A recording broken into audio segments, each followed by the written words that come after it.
I want to tell you about a perspective, a way of seeing. I love perspectives. I love ways of looking at the world, worldviews. I like trying them out. I like learning about them. I like finding what's effective.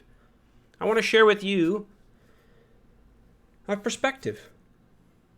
I want you to look at reality kind of like it's a dream, like it's your dream.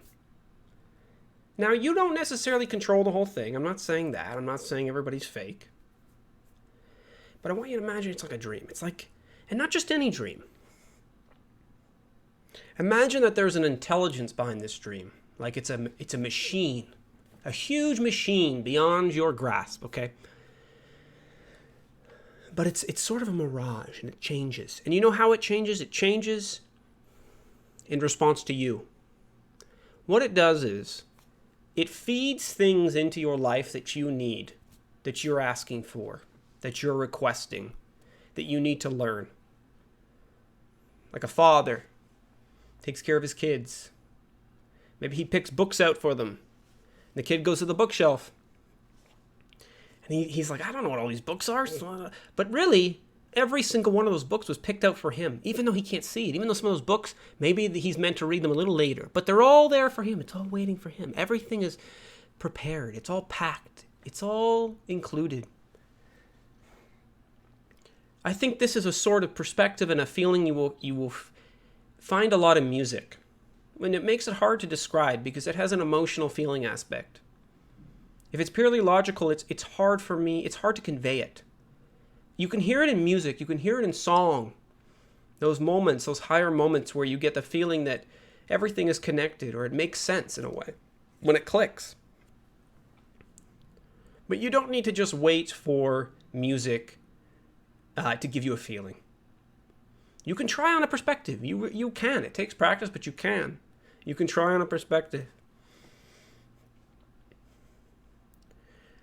And I think if you try this perspective, amazing things will happen.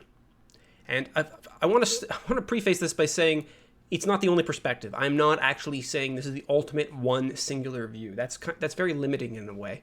And maybe in another video I will get into my thoughts on perspectivism. That's not the point. The point is to try this view. And I think amazing things will happen. If something enters your life, treat it like it was sent specifically for you. Imagine you're an actor, you're in a movie. You open a script, all right, and it says like, you meet a character on the side of the road. Now, does the actor go, what? Why? What does that have to do with the story? Why am I meeting a character on the side of the road? No, he doesn't do that. He knows that character on the side of the road is going to play a role. He knows this because there was an author who wrote this script. And so he hasn't read the whole script, but he knows, okay, I need to interact with this character because he has a role to play. When you treat life this way, like there's a script, and I'm not even saying necessarily, oh, you have to believe in God who wrote this script. There is a place for God. But you don't need that. You don't need that to take on an accepting form of life. Life will tell you what it is once you start seeing it this way. It will tell you if you treat it this way. So I have literally, this will sound absurd, I've talked to objects. Now, I don't hear them speak, this isn't schizophrenia, but sometimes I'll look at someone and go, okay, what do you have to tell me? What am I not seeing? What are you speaking? What's your message? Why did you appear here? I assume that everything that enters my reality is imbued with meaning. I assume it is. And you know, the weird thing that happens, that's happened to me at least, taking on this view, is it starts to say very profound things. And problems stop seeming like problems. They more seem like important lessons. And I feel so grateful for the things I've been taught, for the people who've entered my life. It's like it can only give. Everything's just giving. And I'm not saying this like it's I figure something out or I'm better. No, it's not like that. My feeling sometimes is, why are people not doing this? Why are you making life into this thing that's beating you up?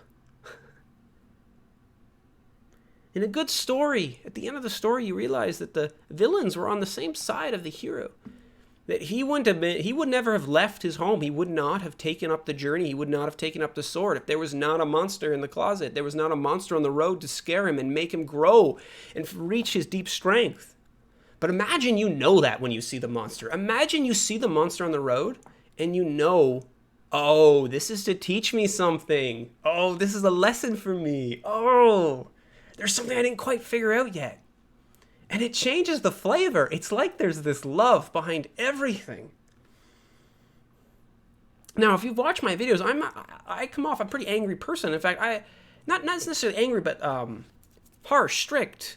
I think modern life lacks a fire, an intensity. And so when I say love, I don't mean a gooey love. That's not how I feel it, at least for me. I don't mean like this nice sort of love. I mean like a fire. You can see it everywhere. That's this perspective of looking at things in reality like you summoned them, that you participated in them, that they were brought there for you and by you.